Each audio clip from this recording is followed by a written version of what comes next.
Hello bachcho, let's see the question. The question says the body of mass m was suspended by a non-stressed spring, then set free without push. The stiffness of the spring is x. Neglecting the mass of the spring, find the maximum and minimum tensions of the spring in the process of motion.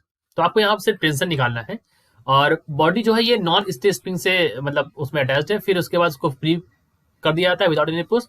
Stiffness जो है वो x है. ठीक, तो condition किस तरह से बच्चों यहाँ पर द कंडीशन इज दिस कि यहाँ पर हम अगर की कॉन्सेप्ट में आपको समझाएं तो यहाँ पर जो की कॉन्सेप्ट लगेगा दैट की कॉन्सेप्ट इज कि पोटेंशियल एनर्जी, जो पोटेंशियल एनर्जी होती है वो यहाँ पर हमारा एज अ की कॉन्सेप्ट यहाँ पर काम करेगी. मतलब पोटेंशियल एनर्जी दो तरह से होती है. देखो किस तरह से, दो तरीके से. यू इज इक्वल्स टू होता है हाफ के स्क्वायर भी होती है और यू बराबर एम जी एच भी होती है. ठीक, कैसे समझाते. देखो यहाँ पर क्या है कि हमें माना है इन्होंने कि एक यहाँ पर इस तरह से एक बॉडी है यहाँ पर, इसमें इससे यहाँ पर स्प्रिंग है, स्प्रिंग से यहाँ पर एक बॉडी से एक एम मास की बॉडी यहाँ पर ऐसे लटकी हुई है.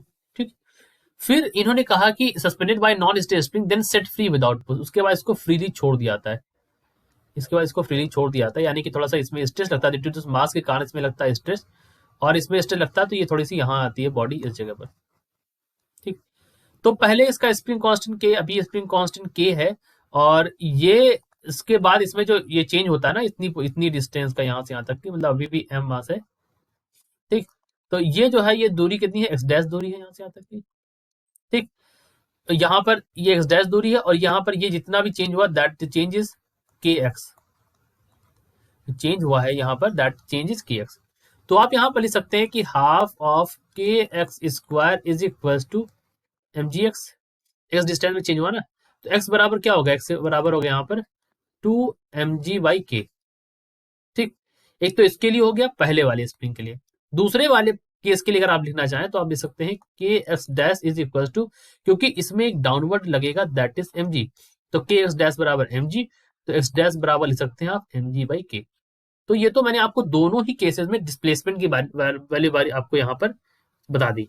ठीक, अब आपको यहाँ पर क्या है, आपको तो यहाँ पर मैक्सिमम मिनिमम टेंशन ही निकालना था. तो मैक्सिमम मिनिमम टेंशन की वैल्यू यहाँ पर क्या हो जाएगी वो आपको बताते हैं कि the maximum and minimum tension. तो टेंशन के बारे में अगर हम बात करें यहाँ पर, तो इस टेंशन स्प्रिंग अपवर्ड होगा. ठीक, तो हम लिख सकते हैं टी इज इक्वल टू के into Y.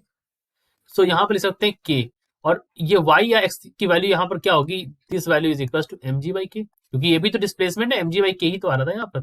So this is बच्चों mg/k 1 minus cos omega T, 1 minus cos omega T, क्योंकि ये y की वैल्यू आई है, y की value x dash into 1 minus cos omega T. इस टर्म में y की वैल्यू आएगी. ठीक है, तो ये जो वैल्यू है ये वैल्यू -1 से +1 के बीच रहेगी. क्यों, क्योंकि कॉस की वैल्यू किसके किसके बीच में, कॉस की मिनिमम से मैक्सिमम वैल्यू जो होती है -1 से +1. अब देखिए ये टर्म जो है ना, ये टर्म एज अ की कॉन्सेप्ट आपको समझ में याद होना चाहिए. मतलब ये जब आप सॉल्व करेंगे, जब यहाँ पर y के लिए निकालते हैं तब आती है, तो ये एज अ की कॉन्सेप्ट आपको ये पता होना चाहिए कि y जो आता है दैट इज दिस टर्म. ठीक है, ये वैल्यू आ गई, तो ये टर्म आपको की कॉन्सेप्ट में आपको याद रखना है. ठीक, तो इसी के आगे ही हम इसको टेंशन निकाल पाएंगे. ठीक, तो हम यहाँ टेंशन निकालते हैं, टी इज इक्वल टू के इंटू आई, ये वैल्यू आ गई. अब देखो अगर मैक्सिमम वैल्यू के लिए जाओगे आप, तो मैक्सिमम वैल्यू के लिए जाओगे तो आप लिख सकते हो के, यहाँ पर लिख दोगे mg/k. ठीक, यहाँ पर क्या हो जाएगा 1 माइनस, अब यहाँ पर -1, ये वैल्यू क्या हो सकती है, -1 हो सकती है, तो माइनस इंटू -1. ठीक, तो ये वैल्यू क्या हो जाएगी, 2 टाइम्स हो जाएगी, तो 2 यहाँ पर हो जाएगा, के से के कट जाएगा, तो क्या बचेगा यहाँ पर 2 टाइम्स ऑफ mg बचेगा. ठीक, तो मैक्सिमम वैल्यू यहाँ क्या हो गई, टी मैक्स हो गई. और टी मिनिमम के लिए जाओगे तो यहाँ पर +1 ले लोगे कॉस ओमेगा टी की जगह, तो ये वैल्यू क्या हो जाएगी 1 - 1 0, तो ये हो जाएगा मिड 0. तो मैक्सिमम टेंशन की वैल्यू 2mg और मिनिमम टेंशन की वैल्यू 0. ठीक है, तो ये वैल्यू आपको यहाँ पर निकालनी. और कैसे निकाला हमने, यहाँ पर टेंशन का ये वाला फॉर्मूला लगाया. ठीक, so this is our answer. I hope you understood it well. Best of luck.